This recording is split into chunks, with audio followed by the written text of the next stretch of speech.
I don't usually publicly talk about this, but I actually had a near-death experience when I was 12. And I had a full-blown life review, went into the light, really wanted to stay there because it was so much better than what was happening to me at the time.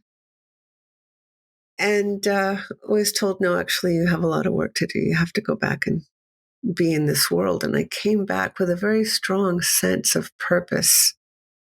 And I felt that my purpose was to bring healing, to be a person of light in the world. Well, we are back 2024 with a bang with our first episode with Licia Sky. She is the co-founder of the Trauma Research Foundation with Bessel van der Kolk, the author of The Body Keeps the Score. She charts her journey as a body worker, writer, artist, and researcher into techniques for trauma release. And she hacks this interview with wisdom about her own healing and how she's worked with others and this extraordinary experience she had when she was 12 years old, which mapped out her life for her. So let's dive in and meet Licia Sky.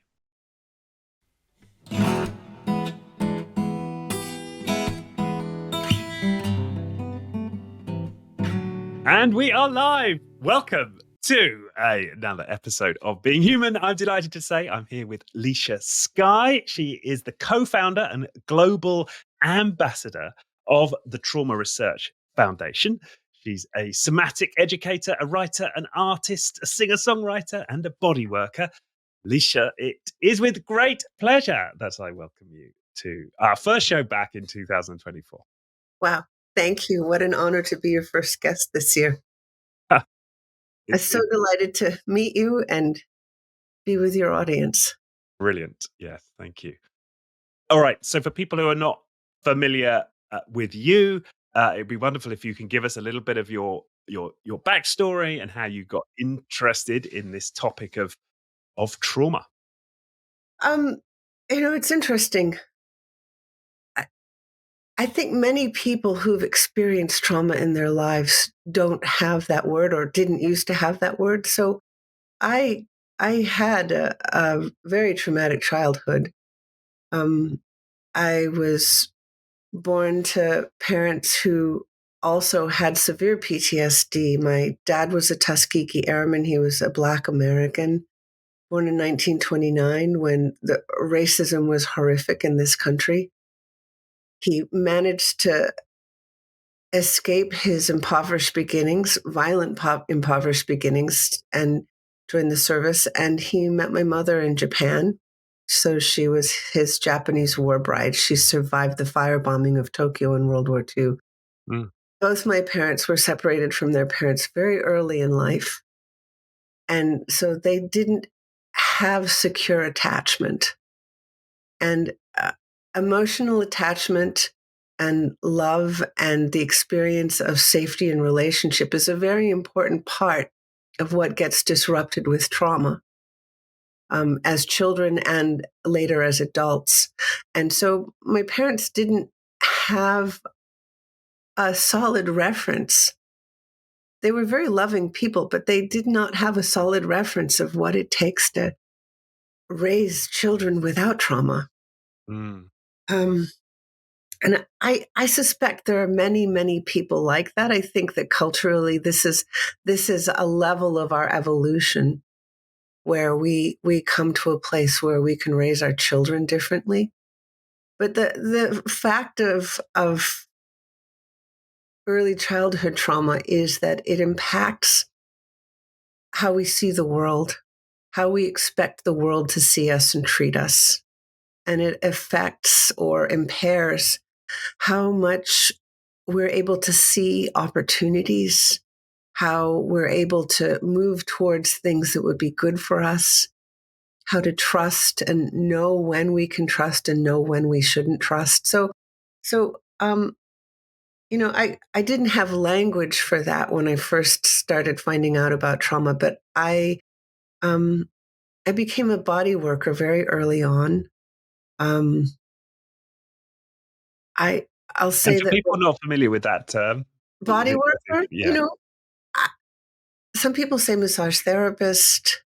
Some people have a specific modality that they work with. Um, I was touching people, holding people, manipulating their tight muscles to try and help them feel better. Um, it was part of my culture as a Japanese person that there was a lot of massage and touch in my family. I learned to walk on people's feet when I was a little kid. Um, and it was just, I knew it wasn't American culture. It was definitely Japanese culture, Mm. family culture. And that was part of safety and feeling good. And I knew that I knew how to do it. And then I discovered that people here could make a living that way. And so I went into body work. But I've always been a very nonlinear, eclectic kind of person. So I've collected many skills that I've been able to incorporate into what I do. So meditation, yoga, singing and vocalizing, eventually all those things found their way into my bodywork practice and became part of what I consider bodywork. So it's not just about physical touch. Right. It's about all the ways that we make contact with each other as humans. Mm.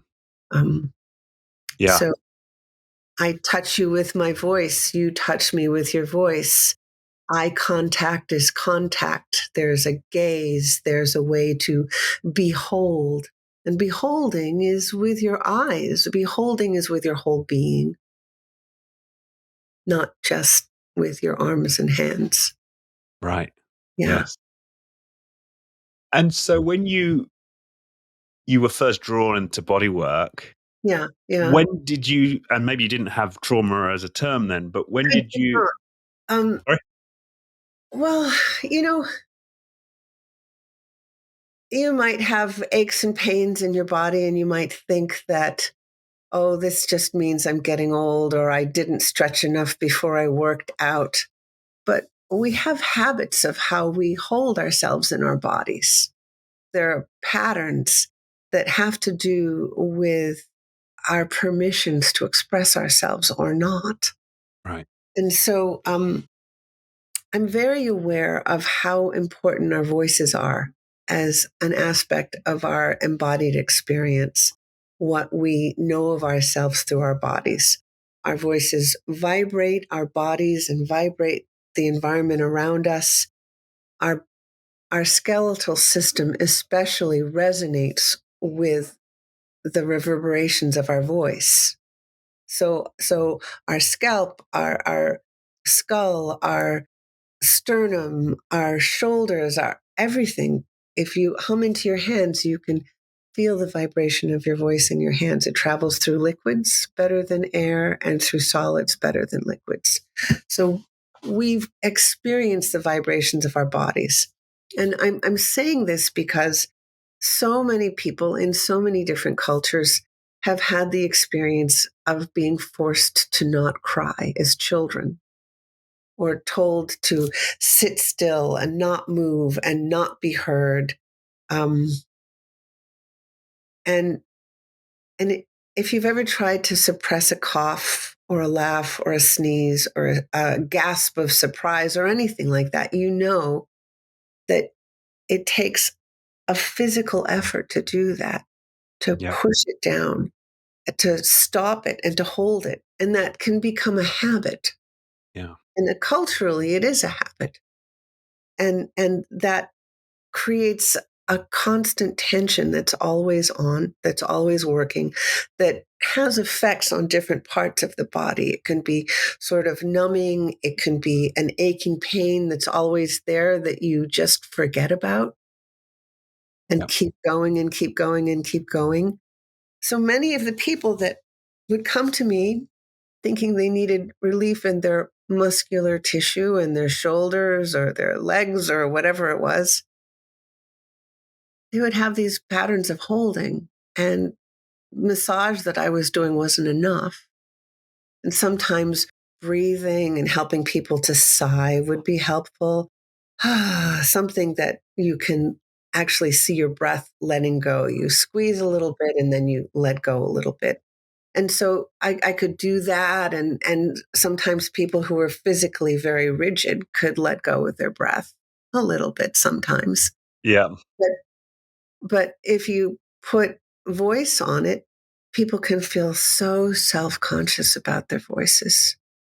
And since I'm a singer and I'm not so self conscious about my voice, I would intuit what I sensed the sound was that they needed to make. And Wow. I would offer to make the sound. I would invite them to make a sound. I would model the sound that I thought they might find helpful and invite them to make the sound with me inside the sound that I was making.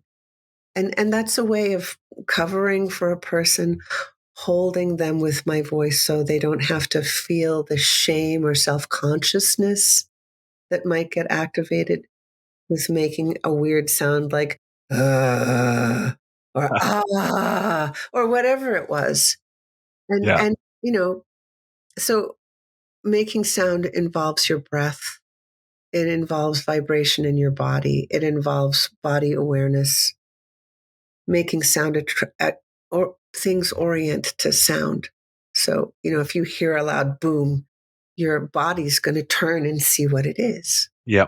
And if you're making a weird sound, there's a way, especially if you've been taught to not make sounds, that you can feel there's like a cringe factor, like, oh, protect Mm. me. I don't want anybody to see me doing this. Yeah. But holding the space for a person to make a sound like that can release something from deep inside themselves. And there's usually an emotion attached to it that they've also been hiding. Yeah. And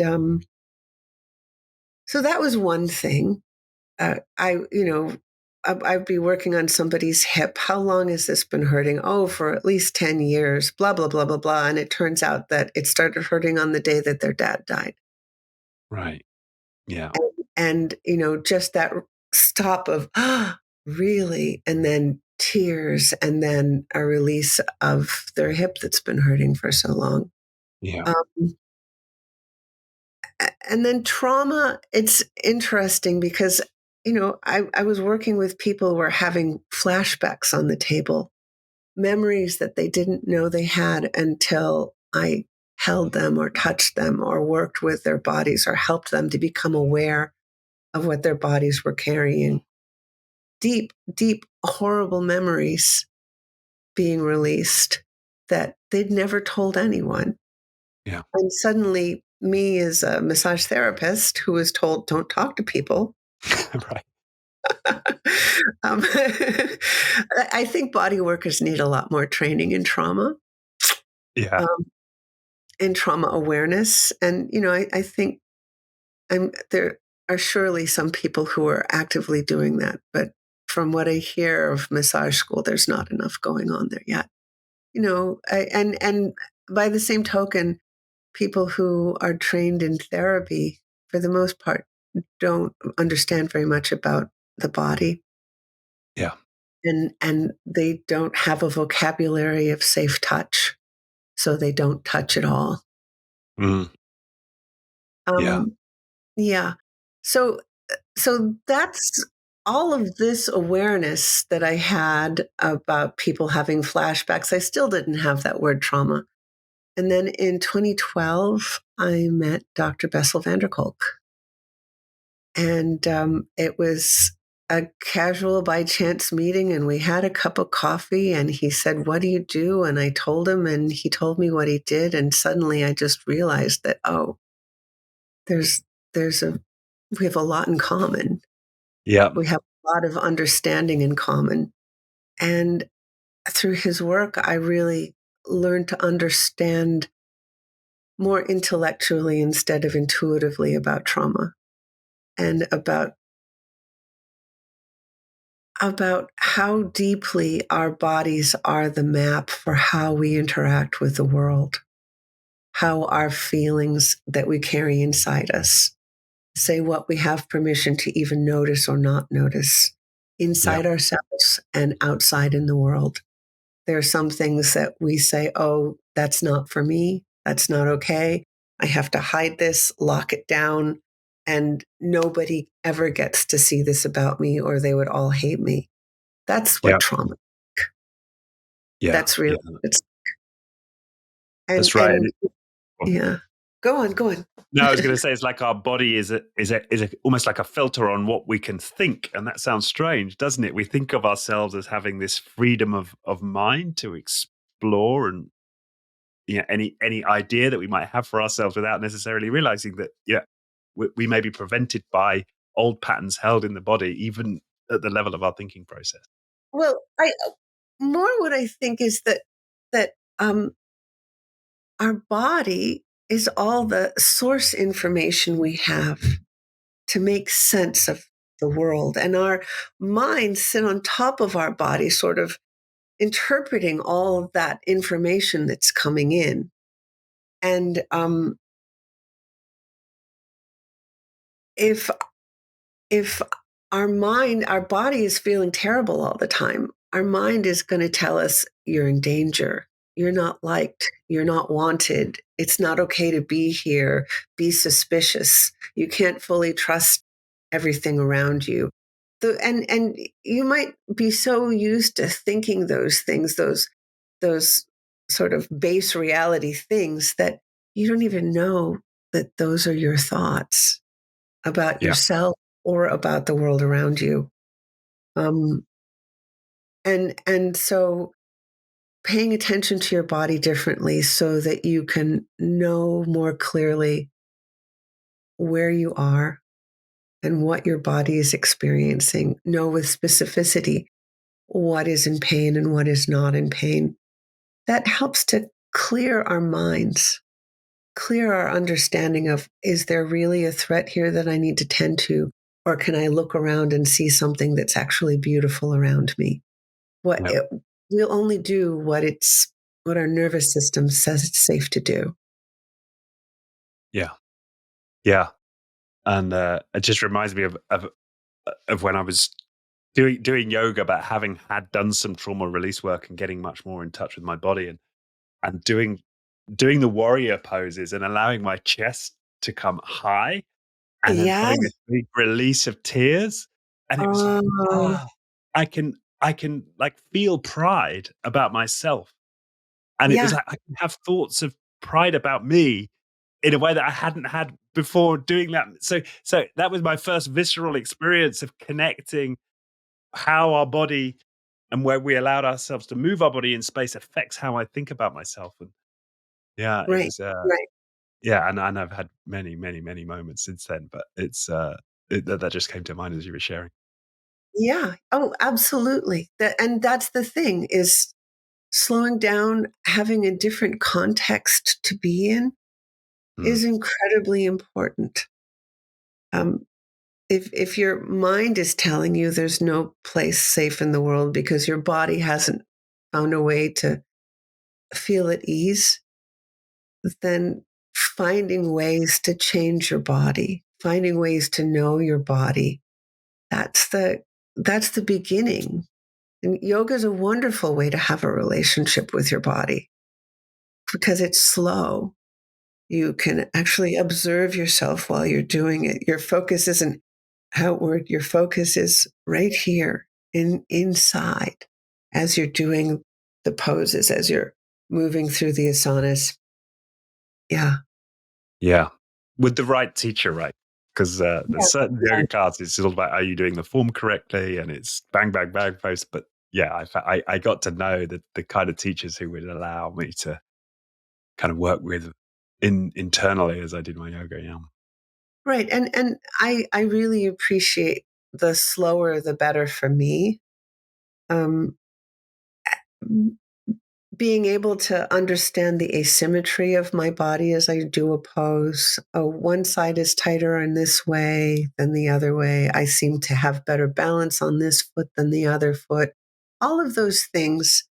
How am I breathing? I love being aware of my breath as I do a yoga pose. And really, really listening to the sensations of my spine. So even if I'm not doing yoga, even if I'm not practicing with people, those are the kinds of things that I tend to focus on. Or where's your balance? What does your breath feel like? Can you feel your breath from the inside out? Or is it only an external concept? What does it feel like when you take a breath in?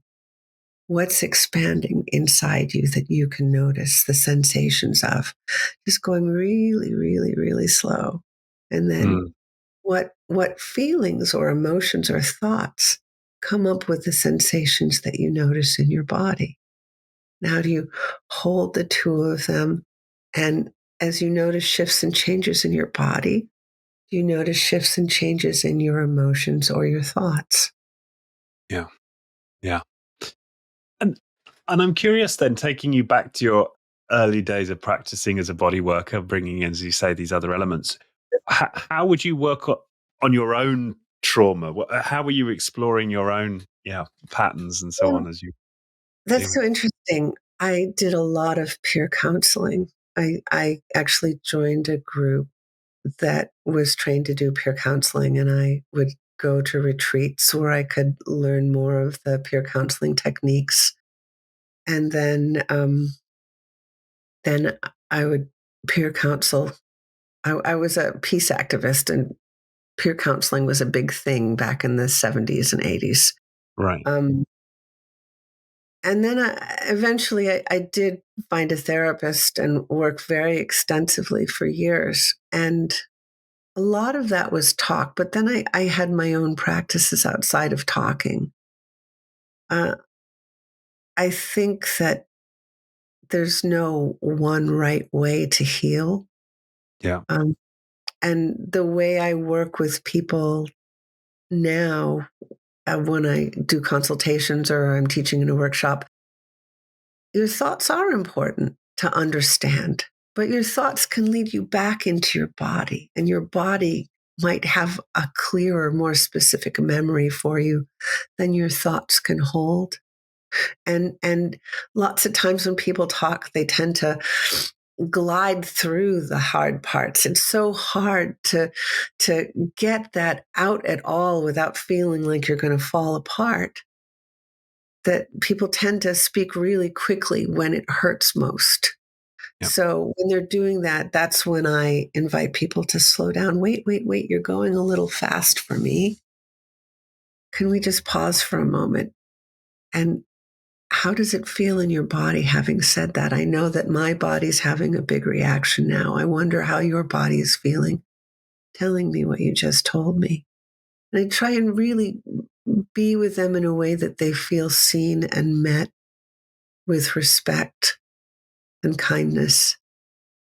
And my intention always is to bring a person to a place where they can have respect and kindness for themselves as they meet what they're meeting inside them. Yeah. Yeah. Being that witness for them, holding them. Yeah, yeah. Yeah. Yeah. And what's you're experiencing then, just in terms of relating to people, how this all unfolded for you? Like, did it, what was your journey through your own healing? Did you find yourself uh highly disrupted by this? Was it something you just kind of integrated into your flow of life? Just I mean, curious as to get a sense of your Yeah, personal yeah, yeah. experience healing. Well, I know you're going for a corporate crowd, and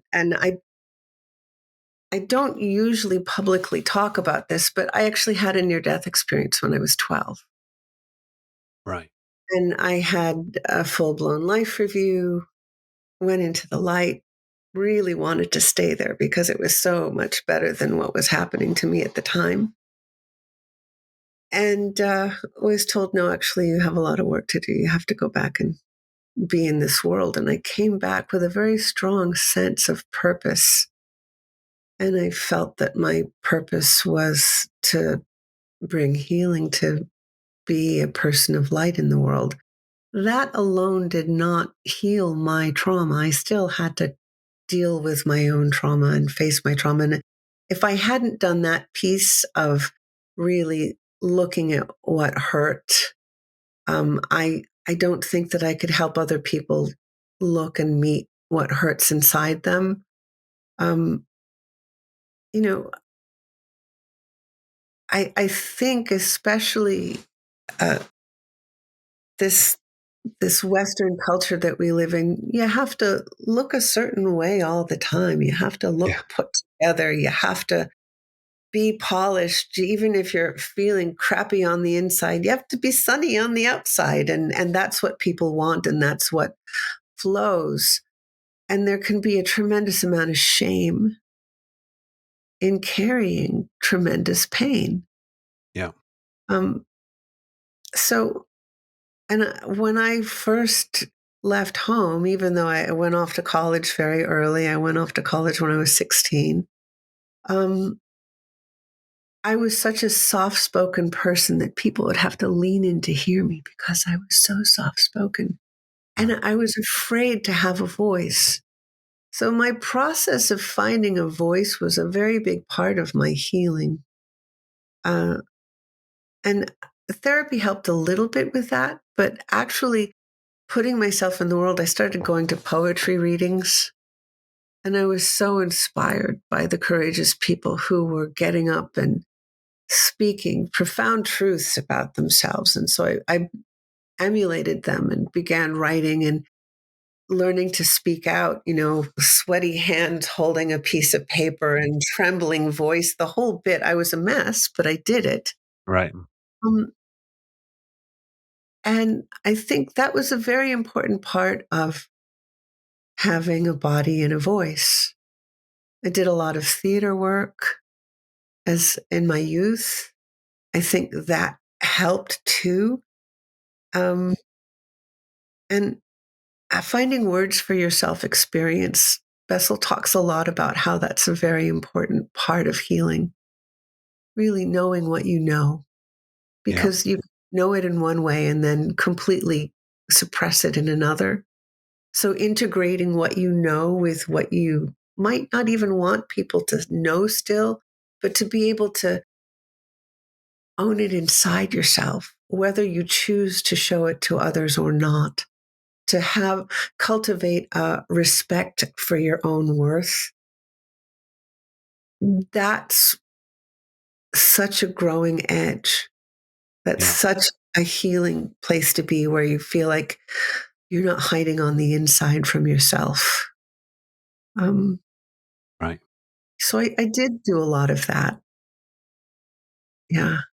And it sounds like that was as important, if not more important than the therapy. It was your exploration in the arts. Is that I right? would say it was both. I would say that therapy gave me the opportunity to tell the stories that I'd never told anyone. Right. But being in my body with my voice and knowing these stories inside me, not outside to somebody else, but to me, being able to hold that and recognize who I was of value back then, Mm. who I was that was vulnerable back then. That's an intimacy with self that I don't know that therapy can take you all the way there. Mm. It's a process, and therapy certainly helps. But if I hadn't been writing, if I hadn't been meditating, I think meditation is really the place where you go inside and you meet yourself beyond the stories that you tell. Find, where am I right now? What's coming up right now? Is it this story or is it something else? Is it this feeling of sadness right here in my throat that is unfamiliar to me or very familiar that I just haven't been paying attention to? What happens if I pay attention to that? And the therapy is good support to process. Well, I guess I've been feeling sad these days, and have somebody say, uh-huh, what's that like? So Yeah. it's both. Yeah. The therapy doesn't stop, the healing doesn't stop when you leave the office. Yeah. That's just, it's constant. That's right. In fact, I had to leave one therapist because I was saying, well, I don't really have much to share with you this week, right? I've been processing a lot in my own way with my journaling and my other and he's like, well, I think you should save it all up for the therapy session. I'm not going No, to put my healing on hold to fit with my therapy schedule. no, but then the question would be, wow, how does that feel to not have so much to share now? Right. Do you feel lighter? What's going on? And Yeah. and quite often therapists think they have to have all the answers. Mm, And I I'm not a therapist per se. I see myself really as a companion. yeah. I'm there as somebody is figuring it out. I'm going to help you figure it out too. I'm going to walk with you. I'm by your side. But I I'm love that. I'm the expert. Yeah. Yeah. Yeah. That that makes so much sense. I'm curious then about you. So you had this near death experience when you're 12. You go Yeah. into the light. Yeah. You're given this. And given a mission. Sorry, go on. Yeah, no, no, go on, go on, go on. I was curious, and you said you came back with a purpose. So I sort of had two questions about that. Firstly, what was the purpose? And secondly, did you then maintain a strong connection with whatever you relate to in terms of the light? Yeah. I know this interview suddenly turned into something you didn't expect. No, I'm But loving it though. It's not every day you meet somebody who's had a near death experience at 12 and and had a yeah, there's conversation so with a many of higher them out power. there. Yeah, there's so many of them out there. Uh, well, the thing is that so I was sort of given this vision of what I was supposed to do, and it was Right. this impossibly beautiful, grand thing. I was shown the planet Earth wrapped with lines of light, thick, beautiful lines of light, like a ball of yarn covered in light. And I was told that that was me connecting light around the world. And I was a little kid, and I Yeah. had no idea how to get from what I saw in that vision, and that's the shorthand version of what I saw in that vision, to how is this little 12-year-old kid living in an unhappy house supposed to grow up and do that, because I saw nothing out there like that. And I had many interests that I thought to follow, to pursue, to become who I was supposed to be, that person that I saw. But I found that I was really teased and ostracized if I tried to talk about it. So I couldn't talk about it, and I had to just kind of suppress it and pretend it didn't happen, which is a challenging thing when you have this mission. Yeah. um, and I've since been in support groups for people who've had near death experiences. And there's been a lot of research done. And they say that with adults who have a near death experience, there's a very distinct before and after. And it takes about 7 years to sort of integrate and allow the NDE to be a part of who you are as a whole. With children, it takes a lot longer, about 15 years. And in my case, I was about, I'd gone to school, uh, gone off and worked and done things, and been a little hippie kid in I guess it was the late 70s and then into the 80s, and had a couple kids myself, and saw a little ad in a newspaper that said there was going to be a meeting for people who'd had near death experiences. And um, I made a beeline. I drove across the state to find this meeting and find these people. This had been sort of a dormant part of myself for a very long time. And reconnected with them, and it opened up, oh, right, I have this purpose. Oh, I have to do this thing. And when I was about 27 was when I did that and connected with them and thought, okay, I've got to become a body worker. I've got some healing energy in me. That's something I should cultivate no matter what, because I don't know what else it is that I'm supposed to do. Right. And and it was like an urgent thing to go, okay, I have to do something now. Now that I'm really owning this.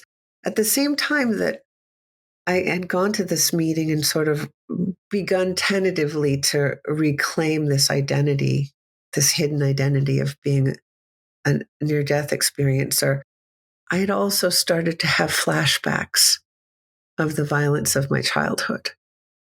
Right. Um, Things that I didn't remember, where I would just suddenly, in the middle of the day, like just be overwhelmed by a memory and just burst into tears because, they were horrible, horrible Mm. memories.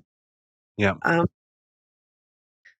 yeah. So, and I still didn't talk very much about my NDE, but in my work as a body worker, I helped many people to deal with really, really traumatic things in their lives. Yeah. I helped a number of people to transition through terminal illnesses, divorces, violence, uh, broken bones, you name it. You see all kinds of things and all different kinds of traumas. And what I found most helpful with all the people that I worked with was just my presence, just being with them, not giving them advice, not figuring it out for them, just holding them with presence and awareness so that they felt safe to stay in their bodies and be aware of what was happening to themselves. And I had a very loyal client base when I was a hands on body worker. I think because of that, because I, people told me things they would never tell anyone that Yeah. I think they might not have known how to tell a therapist, even. Right. Yeah. Yeah. Yeah. That Um, resonates. so, yeah. I don't know. Does that connect Yeah. enough No. with death Yeah. And I. experience? Yeah. Well, so I've got two questions now. So you mentioned the violence. Was the near death experience related to? Was that as a result of experiencing violence? Well, indirectly, I had tried to commit suicide a number of times as a 12-year-old, 11-year-old, 12-year-old. And I was a very spiritual person. And at one point, I just decided I was so angry at God and nothing else had worked. And I lay on my bed with my fists clenched in the middle of winter with the windows open and I could see my breath in the room. It was night. And I just demanded to be taken back. And I think I had the openness of a child. I just knew that God had made a terrible mistake. And this was not the life I was supposed to be living. And I demanded to be taken back. And my body was enveloped in warmth. And suddenly I was rising through a tunnel of colors, seeing vignettes of my life, my short little life passing by me. And then I rose into the light. Mm. So, Yeah. Wow. um, Uh, yeah, um, no, no, go on. and then, so I'm curious because it says, I mean, what an extraordinary experience, and obviously coming out of a tragic circumstance. And h- did you maintain a channel? Did that then? Did you sort of create a dialogue then with the light as you describe it, or was it a sort of one off? That's what I'm It's curious. interesting. I think I really grieved for quite some time. And I would climb out my window at night when everyone was asleep and I would go walk under the stars and talk to the stars. But it wasn't like It wasn't like I was getting information all the time. It was like, Right. I'm in my life. I was given a map. I better follow it the best I can. And it has been a good measure for me. Like I remember feeling like I had more of a voice and going, oh, that's part of who I'm supposed to be. That was part of the vision. Oh, I got that part. Or, oh, I've got this energy in my hands. I've got that part. But I saw myself speaking in front of people. That was part of the vision. I saw myself traveling around the world. I had no idea how that was going to happen. I didn't meet Dr. Kolk until I was 52 years old. I waited a very long time for this part of that vision to manifest. And now I do understand that I'm fully that person that I saw. Yeah. Yeah. I mean, it's such an extraordinary, an extraordinary story. Yeah. Um, But, I know it's extraordinary, but I also, I fervently believe that everybody has that in them. Everybody has that source. Everybody has that light. And it's not a religious thing. It's just that's who we are. yeah. That's our essence. And being able to tune into that essence that carries our love, it carries our worth, it carries our best intentions, it carries our ability to heal ourselves. Having that relationship with self is for me the most important thing to reconnect people with themselves. And amazingly, our body is a very important part of that. Yeah. We embody what we carry inside ourselves. And the light that we have inside us is covered by the pain because it's the most precious part of ourselves that we want to keep alive. The thing is that we forget that it's there when there's so much pain that we're always seeing. We don't see the light. So dealing with the pain gives us our connection to our light.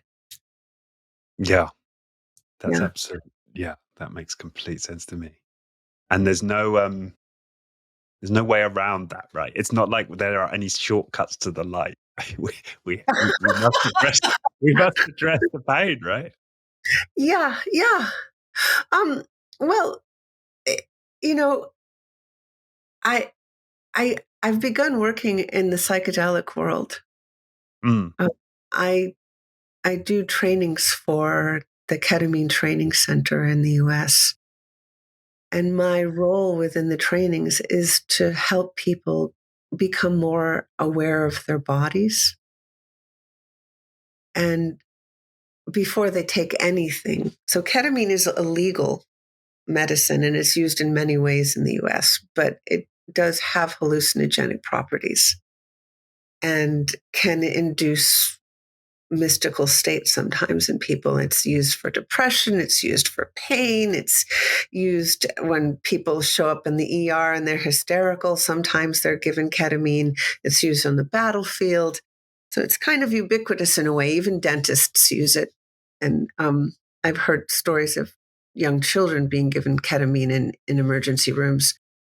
But I train medical professionals and therapists who are going to provide what's known as ketamine assisted psychotherapy sessions for people, where they are guided and assisted through a psychedelic experience with a therapist and or medical provider present to help them process their experience in real time.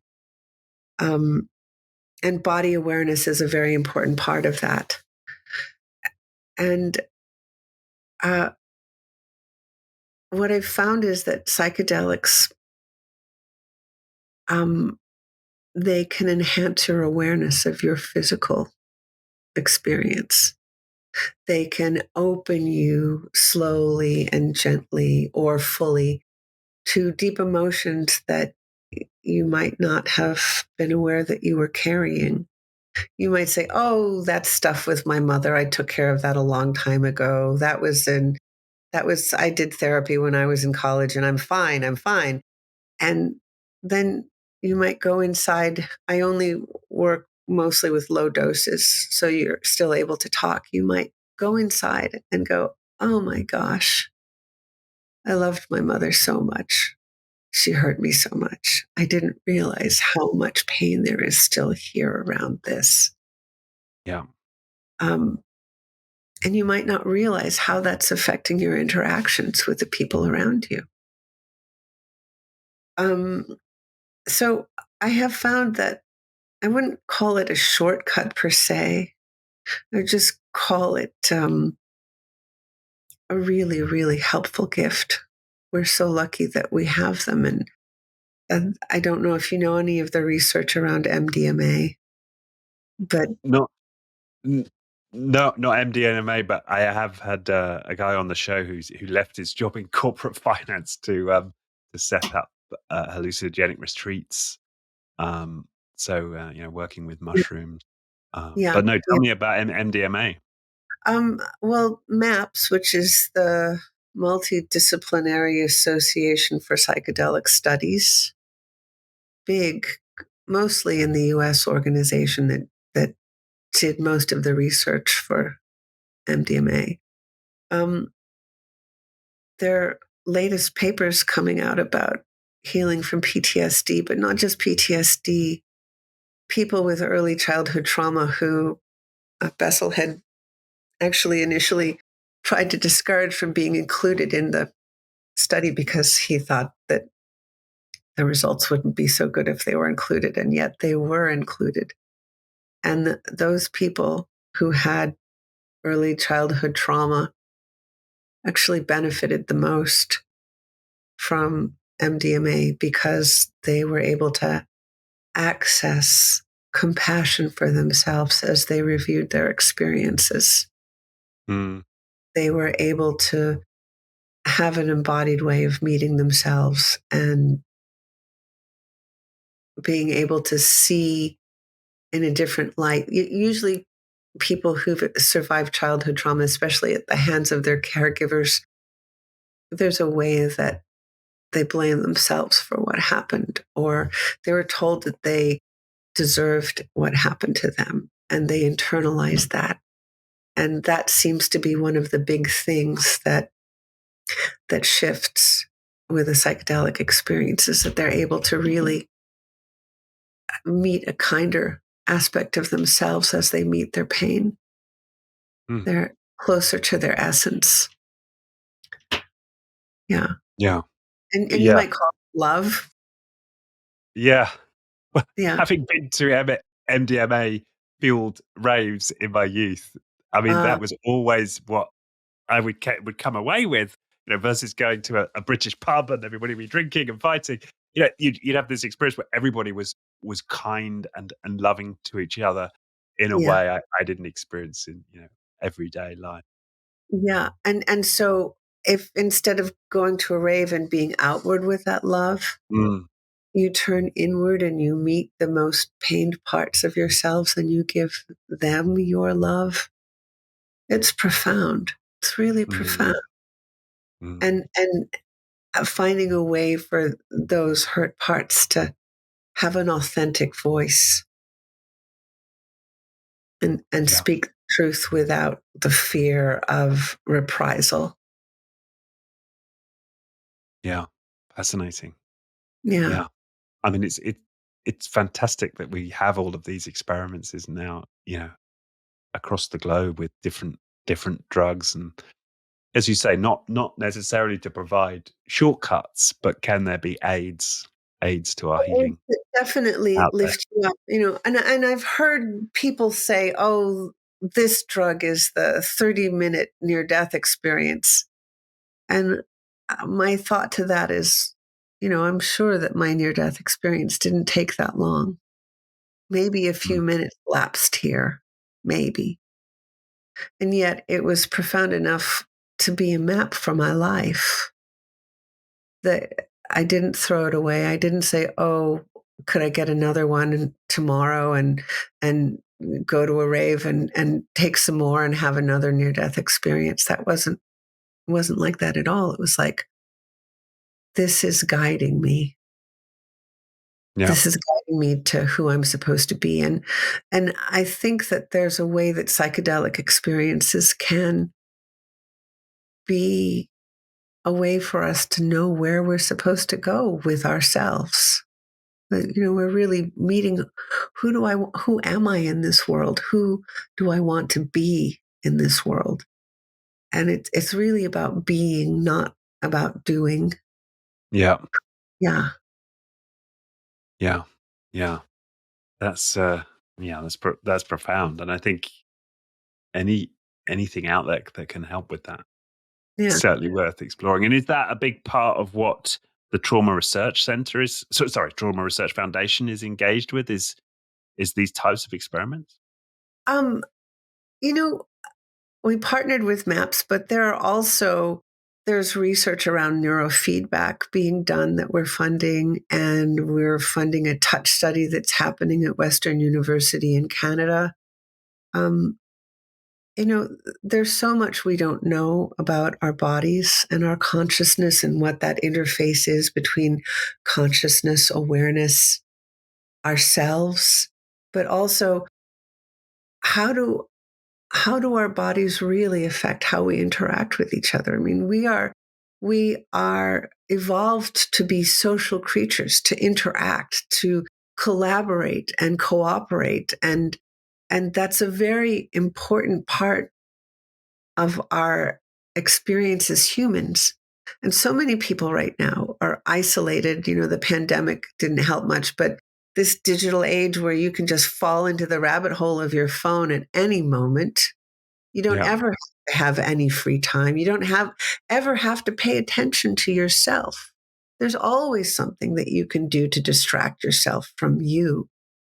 Yeah. But there's a way that you're not really fully alive if that's what you're doing.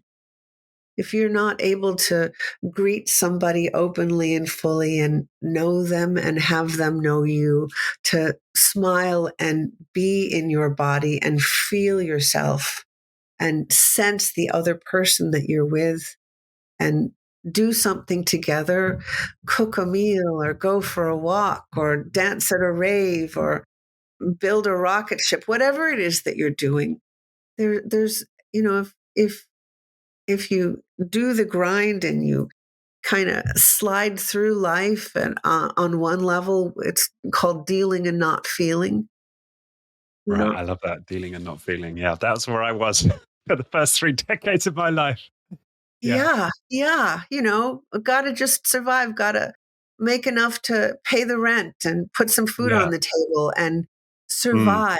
And you have a shell on that's like your acceptable smiley shell that everybody wants to see, but it's not the same thing as what you're feeling inside. Mm.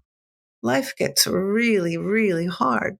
Of course, you want to take a drink or do something else, or of course, you want to just jump into your phone at any given time and play the games and, Yeah.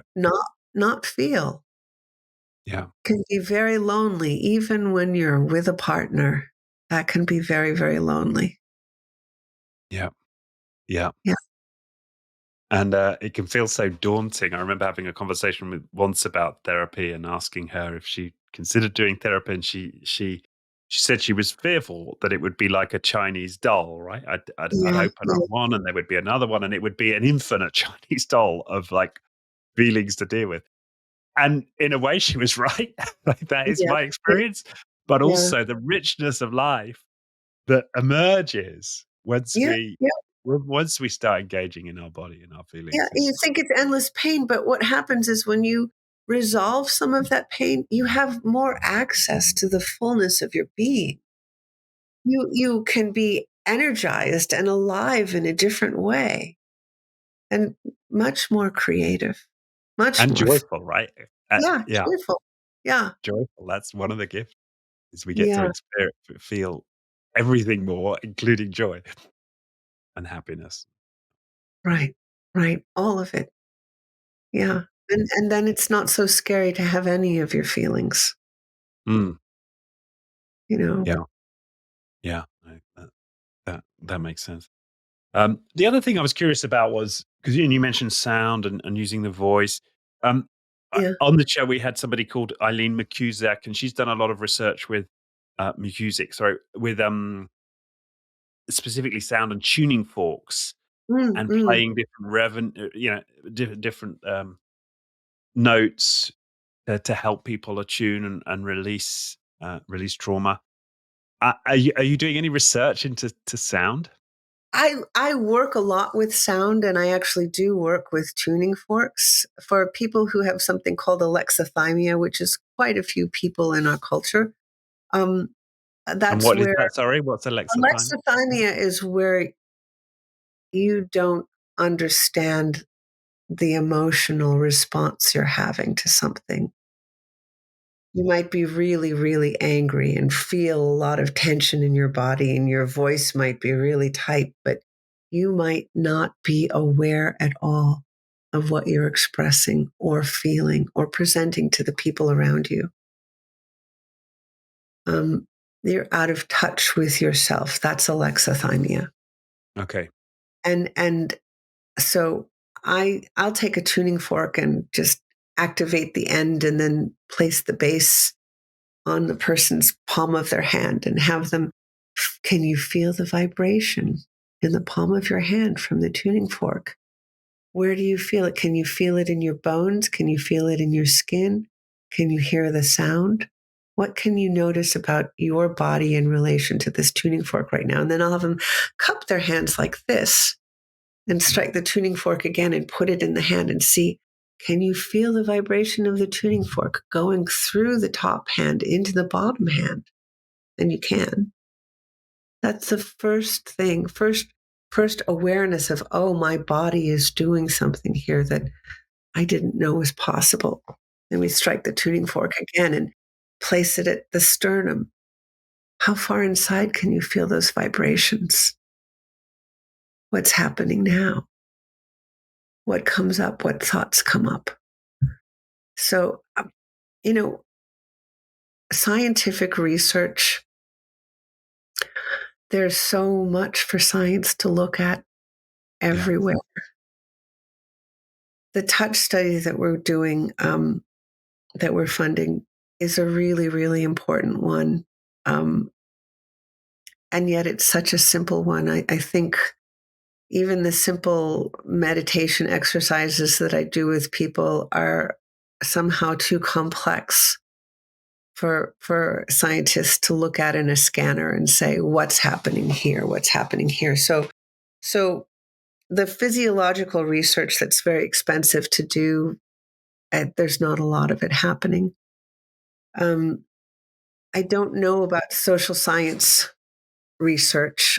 I, for some of us, for many of us who are innovative in how we work with people, the most important thing is to document what we do Mm. until people are ready to look at it. Yeah. Document and say, here are the case studies. This is what I've been doing. This is what I've been finding. And it Bessel's a big believer in videotaping so that people can actually see what happens. And he shows a lot of videos in his lectures. And some people that I work with are very generous and say, yes, I want to share because this is helping me. But some people have been so brutally hurt that I would not feel comfortable asking them. Yeah.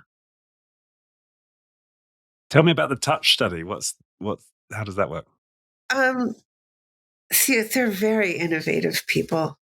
And they have this giant fMRI machine and they have these EEG caps that are so sophisticated that they filter out body movement and you can actually move when you're wearing them and not get all the noise of the movement. It can actually read your brain waves. And so they're doing studies of what's it like to have a person come and touch your arm. What happens in your brain? What happens in what's responding or firing in your brain if you've been hurt by touch or if you've been helped by touch, and what's a comforting touch. And um, I know they've done studies like if your partner who you feel safe with is nearby, how long can you hold your hand in a bucket of ice water versus if you're I mean, those are the kinds of things that they do. They're such weird little things. You Yeah. go, what does that have to do with touch? What does that have to do with presence? What's really going on in the brain? And you know, different scientists have different questions that they're asking. I think the way the touch study is set up is that they're touching people without they're finding people who've had experiences with trauma who get touched and people who haven't had experiences with trauma, supposedly. How do you really filter that out? Because, Yeah. uh, and then just saying what happened to the brain. How do the brains of people who've had trauma look when they're touched versus not touched? And was it sexual trauma or another kind of trauma? What are the variables here? And if this is happening in the brain, um, what happens to your heart rate? Or so at the trauma conference, we've been funding this study for over a year now. They're actually going to share some of the results of that study at the trauma conference and explain what they're finding. They do studies about balance and touch, what happens to your vestibular system, um, what comes online. If you're touched, are you able to think about different things? Those are kinds of some of the questions that they might be looking at. Fascinating. Yeah. Yeah. Yeah, And I think it makes a lot of sense to do research in that area. And I was speaking personally in terms of my own experience of recovering from trauma and when it's been okay to receive touch and when it's not. And yeah. right, Yeah. And the right. different phases I went through. I went from being very shut down and not doing any work in terms of myself and being fine with touch. And then I started working myself and suddenly I became very, very sensitive to touch. And now I'm okay with touch again. Yeah, just means something very different than it used to mean. Uh, Mm, may- Maybe when you started out, touch was just another thing to block out in a way. exactly. Perfect. Yeah, Yeah. yeah, Um, yeah. So I think it's great that people are looking at that. yeah. Awesome. So, Wow. have I answered enough of your questions?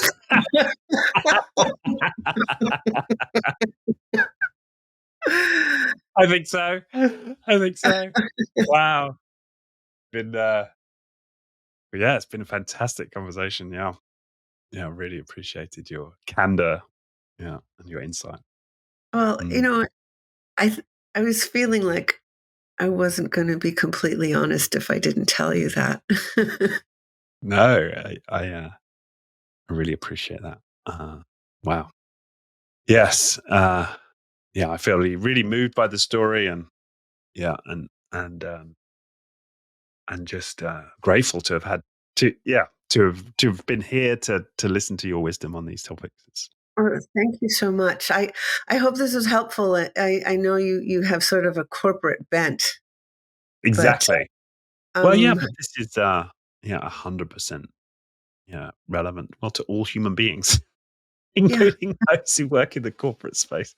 Well, Yeah, if you're working with a lot of people and you're trying your best to fit in, do you get to still at the same time feel like you get to be who you really are? exactly. And Yeah, I think for people working in a corporate space, that dealing and not feeling, yeah. there's perhaps more you're enabled to behave in that way, and there's pressure for you to to behave in that way, and you're somewhat rewarded, right? Because if I take half a day out, or a week, or a year to work on myself, right? That's not going to be conducive to my career progression. Um, so I think for people to hear this and to understand the value of it, and is really important. I think that when you're more in your body, you have a capacity to see solutions that aren't mainstream, you can find authentic ideas. You can be more creative. You have the ability to see opportunities differently and interact with them differently. I think that's all absolutely true. And I think the other important element for me is one's ability to navigate relationships. Yeah, Because yeah, if I'm getting triggered and rubbing up the wrong way, yeah. with different individuals in my sphere, you can pretty much guarantee that's gonna go back to something in your past. And so Oh, doing this kind of work makes, one's ability to navigate, social situations, yeah, uh, it enhances it, makes it greater, yeah. yeah, yeah, yeah. So thank you for having me. It's been Thank wonderful. you, Licia. Yes, it's been brilliant. Really appreciated it. And for people, we'll put links to the Trauma Research Foundation, Great, great. and I know you've got a YouTube channel. I was exercising with some of your grounding Oh, techniques, along with you before this interview. So I really appreciate those, and we'll put a link to those. Uh, wonderful, wonderful. Yeah, we have yeah, a lot of resources, and this year is going to be the 35th year of the trauma conference, and it's the 10th anniversary of the Body Keeps the Score being published, and I think this is the year that we're going to kick off an endowment campaign for research. So come to our website and brilliant. see what we're about. Yeah, fantastic. Thank We'll send that link for sure. All right. Thanks once again. This has been fantastic. Thank you so much. Thanks.